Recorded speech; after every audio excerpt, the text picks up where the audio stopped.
Good afternoon everyone.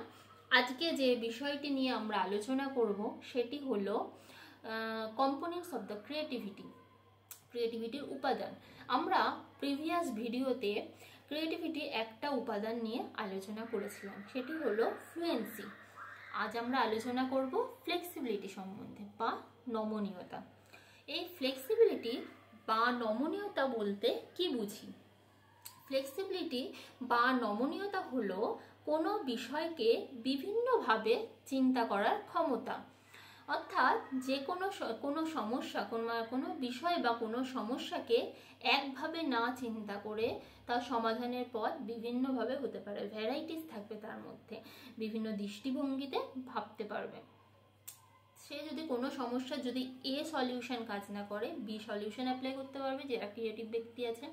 B solution काज ना करले सी solution apply करते पारबे। ठीक आछे, एकटा समस्यार विभिन्न समस्या समाधान तारा चिंता करते पारे सक्षम। ठीक आछे, किन्तु এই চিন্তা কোনো পূর্ব নির্ধারিত পথে চালিত হয় না।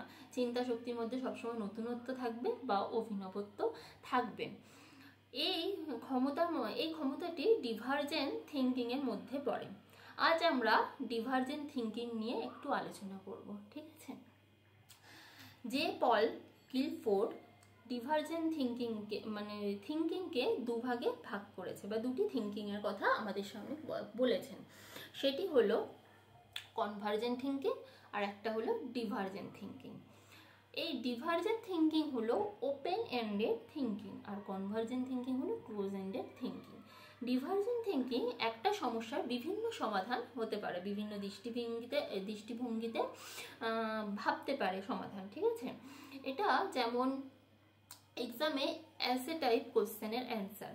ঠিক আছে, রচনাধর্মী উত্তর। ঠিক আছে, স্টুডেন্ট বিভিন্নভাবে বিভিন্ন চিন্তা শক্তি দিয়ে অ্যান্সার করতে পারে। যেমন একটা উদাহরণ দিই, যেমন পরিবেশ দূষণ কম করার উপায় যদি কোশ্চেন আসে, সেটা সব স্টুডেন্টরা একই অ্যান্সার দেবে না। বিভিন্ন স্টুডেন্ট বিভিন্ন চিন্তা ভাবনার মাধ্যমে উত্তর দেবে। ঠিক আছে, একটা কোশ্চেনের বা একটা সমস্যার বিভিন্ন সমাধান হতে পারে, বিভিন্ন ধরনের উপায় তারা বলতে পারে। ঠিক আছে, আর কনভার্জেন্ট থিঙ্কিং হলো একটা সমস্যার নির্দিষ্ট সমাধান থাকবে, যেমন ওয়ান ওয়ার্ডেড অ্যান্সার বা এমসিকিউ টাইপ অ্যান্সার। তো ওয়ান ওয়ার্ডেড অ্যান্সার, যেমন উদাহরণ দিচ্ছি একটা, যেমন ভারতের রাজধানীর নাম কি? সেখানে যারা অ্যান্সার দেবে এক্সামে একটাই অ্যান্সার হবে, এর কোনো দ্বিমত থাকবে না।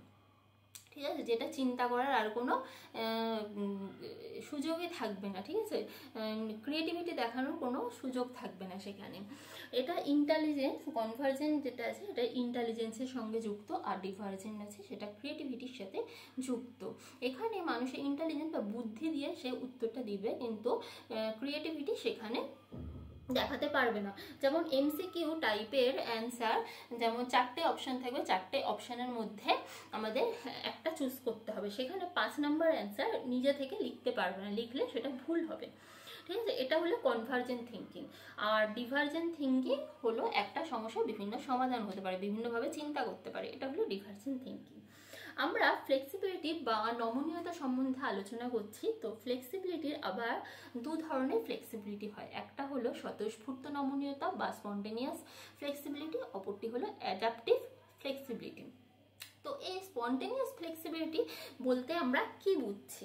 স্পন্টেনিয়াস ফ্লেক্সিবিলিটি হলো সৃজনশীল ব্যক্তি কোনো সমস্যার সমাধানের ক্ষেত্রে একভাবে ভাবতে ভাবতে অন্যভাবে ভাবতে শুরু করতে পারে। ঠিক আছে, অন্যভাবে চিন্তা করতে শুরু করতে পারে, অর্থাৎ এক ধরনের চিন্তা করতে করতে অন্য ধরনের চিন্তার শক্তি পরিবর্তন করতে পারে। ঠিক আছে, মুভ করতে পারে চিন্তা শক্তি। এটা হলো স্পন্টেনিয়াস বা স্বতঃস্ফূর্ত ফ্লেক্সিবিলিটি। আর অপরটি হলো অ্যাডাপটিভ ফ্লেক্সিবিলিটি। অ্যাডাপটিভ ফ্লেক্সিবিলিটি বলতে কি বুঝছি? অ্যাডাপ্ট করা বা মানিয়ে নেওয়া, কোনো পরিবেশে মানিয়ে নেওয়া।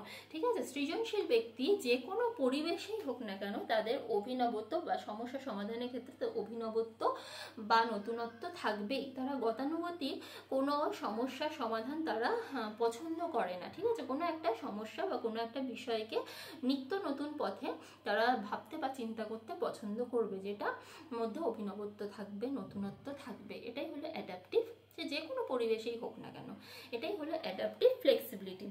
আজ আমরা ফ্লেক্সিবিলিটি সম্বন্ধে আলোচনা করলাম, নেক্সট ক্লাসে অরিজিনালিটি সম্বন্ধে আলোচনা করব।